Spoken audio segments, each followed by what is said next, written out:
Hi, my name's Caroline. I'm a solution-focused hypnotherapist with Step Ahead Hypnotherapy, and I wanted to just talk today about emotional eating. This was prompted by something that happened to me yesterday that made me really think about this and brought it into a sharp focus. So yesterday morning I got some bad news and I was quite upset. And the first thought I had was, I need a chip butty. I mean, how random is that? It was 11:30 in the morning. I wasn't even hungry. I had a healthy lunch with me to eat at the office, but my first thought was I really need a chip butty right now. And so that was going to make it a lot better. We all know, of course, it wouldn't, at least not after the first minute or so. Then the guilt and the shame and everything else would have kicked in. But that's something that a lot of us struggle with, this emotional eating. I have a lot of clients who come to me for weight loss. And the reason that they struggle, it's not because they don't know what diet to follow or what exercise they should be doing. It's because when they're upset or stressed or whatever else, they eat emotionally, something that affects a lot of us. We're mistaken if we think weight loss is about willpower and self-control. It's about what goes on under the surface, which is those emotions, the motivations and the habits. So I thought I'd just come on today and talk about emotional eating, why it affects us, and more importantly, what we can do about it. The first reason for emotional eating is food associations. So if you're anything like me, you'll think back to your childhood and you'll have a lot of associations with food for different reasons. So birthday cake, for example, celebrating with sugar on your birthday. My birthdays were spent at Burger King and the Odeon in Manchester, so there's that association of junk food and celebration. There's also a big association there with love. So I was reminiscing with my cousin yesterday about going to Grandma and Granddad's house and being encouraged to go to the choosy drawer in the fridge and pick out a choosy every time we went, which was, chocolate. And that was how they showed their love for us. And similarly, when you might fall over or cry or get upset, you might be offered chocolate to soothe you. And going up to teenage years, then, you get dumped and you have a tub of ice cream. So we have all of those associations with food that are not our fault. I suppose if there's a lesson there to be learned, if you are a parent of young children, maybe give them an apple when they fall over. But for most of us, it's an unavoidable fact that we have these strongly held food associations. And just a very little quick thing about how the brain works, okay? We have two main parts of our brain. We have this left prefrontal cortex, which is our intellectual control brain. This is the part of brain that's logical, that's in control, that knows that chocolate orange is not going to make you feel any better. But we have another part of the brain around the back here somewhere, this emotional primitive part of the brain. And that part of the brain can never be innovative. It always goes back to previous patterns of behaviour to keep us safe, because it thinks, well, if you've done it before, you're still alive, it's going to work again. And so that's where those patterns are stored, those associations, that immediate reaction like I had, bad news, chip butty, stored around the back here. So it is perfectly normal. It's just obviously not helpful. It's not going to hurt you every once in a while if you have bad news and you go for that chip butty. But the problem becomes when we're dealing with prolonged periods of stress like we all are right now, and comfort eating becomes a little bit too often, because it is that consistency that is the key to weight loss. So the first reason is the food associations. The second is brain chemistry. So our brains were formed in caveman days, and back then we were rewarded for eating because eating kept us alive. So when we eat, we get a hit of a chemical called dopamine, and that makes us feel good. And as luck would have it, you get a bigger hit of dopamine when you eat junk food. And so you get a more of a chemical reward, which is one of the reasons junk food, feels so nice. It literally makes us feel good. And also, the more you eat, the more your brain gets used to that chemical reward, and the more you have to eat to get the same high, if you like. So our brain chemistry is almost conspiring against us to eat, because nowadays food is too readily available. We don't have to go and hunt, so we really don't need to be rewarded every time we eat. but it goes back to when our brains were formed. The other hormone that comes into play here is cortisol. Cortisol is a stress hormone. Our bodies send it out when we are under threat. So when we're in this part of the brain, that emotional primitive part of the brain that wants to keep us safe, like when you get bad news, for example, the body releases cortisol.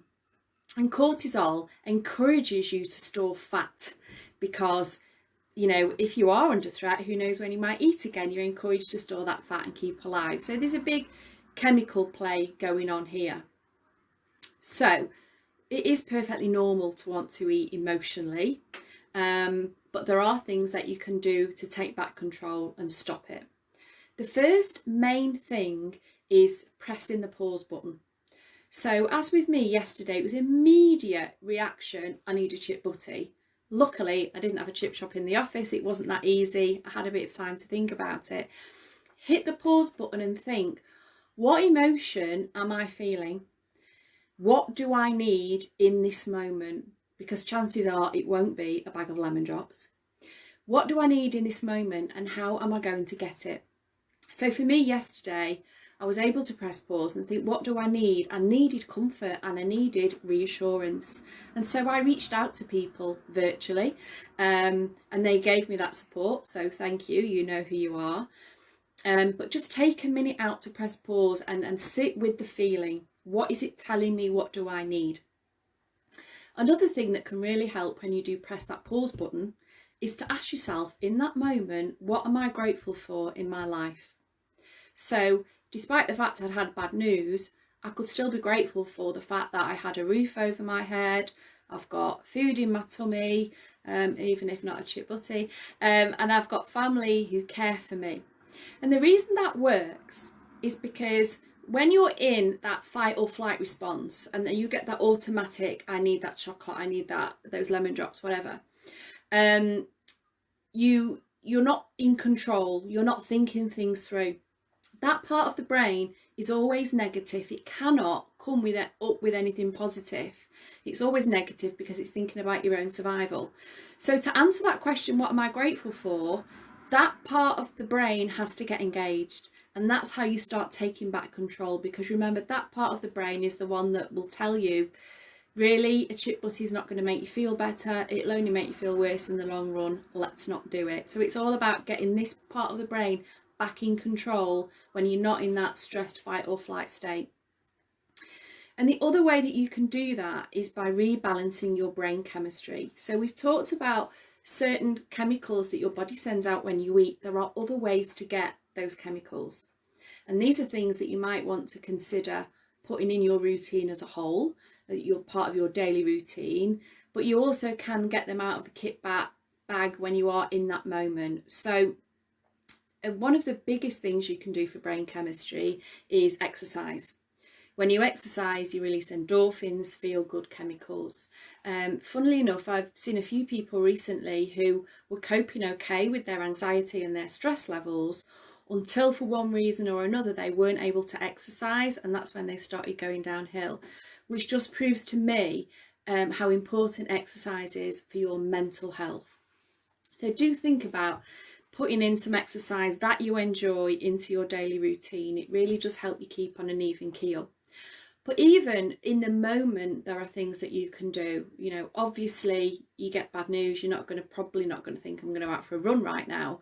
But even 10 jumping jacks on the spot or a quick dance around your kitchen will give you an endorphin buzz that again will help you take back control and get out of that primitive emotional mind.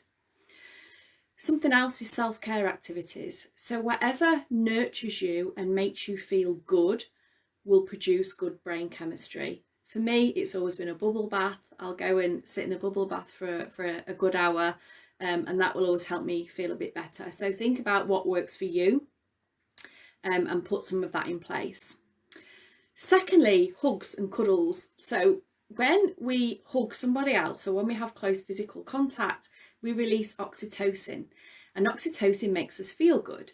That's why people with pets tend to have lower blood pressure and less anxiety and stress, because stroking that pet produces oxytocin. If you haven't got a pet, give someone a hug. If you're not able to hug anyone right now, hug yourself. This may sound a little bit strange, but if you've heard of Paul McKenna, he's a very famous hypnotherapist. He worked on this technique called havening, and you can look it up. But basically, it's around giving yourself the oxytocin and literally stroking yourself up and down. You know, don't feel embarrassed about it. It will release that chemistry. It will make you feel better. It will make you less likely to comfort eat. Another big one is laughing. Laughing and smiling produces endorphins, which again, like exercise, make you feel good. So if you are having an off day and if you are feeling like I need a load of chocolate right now, try putting on a funny film or going on YouTube and finding your favourite comedian. I've got a friend who's really been making me laugh these past couple of days, and it's had a massive impact on how I feel. So thank you for that. But laughing is really important. Last but not least, we can produce serotonin. Serotonin is our feel-good, happy chemical in the brain that keeps us on an even keel and keeps us in this intellectual thinking brain. And there are ways that we can produce our own serotonin. We call those the 3 Ps: positive thinking, positive interactions, and positive action. So the positive thinking we've already touched on, you know, that gratitude, what am I grateful for, what's gone right for me today, keeps that part of the brain in control. Positive interactions are what I did yesterday, reach out to people who I know care about me to get a bit of support and comfort. So even if you can't see people face to face, keep up those virtual interactions because your brain produces serotonin when you connect with other people. And then the positive actions is around finding a small step that isn't too overwhelming that you can take to move yourself forward. When you do that, you produce serotonin. So for me, you know, yesterday I had a day off and I felt miserable and sorry for myself. But today I'm thinking, okay, what small steps can I take to resolve my situation? And I know that when I do that, I'm going to feel a lot better. Just a word on that note on wallowing. So anyone who knows me will know that I'm all about positivity and positive thinking. That's not to say that I deny bad times happen, and I'm actually quite a fan of wallowing. So I don't know if you've read Paul McGee's book, Sumo, Shut Up and Move On. And he calls this hippo time. And the idea is that if bad things happen, it's okay to feel those emotions. In fact, you need to feel those emotions and tune into what your body's trying to tell you. And if you need to take some time out and feel sorry for yourself and wallow in your bed for a little while, that's okay, as long as you put a time limit on it. It's only harmful when it goes on and on and on, and then you find that you can't get out of bed. So for me, yesterday was my wallow time. Today was my pick up and move on time. So wallowing is okay, but then it's about moving forward with those small steps. So a quick recap. Emotional eating is perfectly normal because we have these deep-rooted associations from childhood that link emotion and food. And we also have this brain chemistry going on where our brain releases nice chemicals when we eat, particularly when we eat junk food. But we can take back control and not let that derail any weight loss efforts we may have. And we take back control by pressing pause, sitting with that emotion. What is it telling me? What do I actually need? Not the lemon drops. What do I need and how do I get it? Trying to kickstart this part of the brain by saying, what am I grateful for? What's been good today? Just flipping back control to here. And then rebalancing your brain chemistry using things like exercise, self-care, hugs and cuddles, laughter, and those 3 Ps: positive thinking, positive interactions, and positive actions. So you can take back control.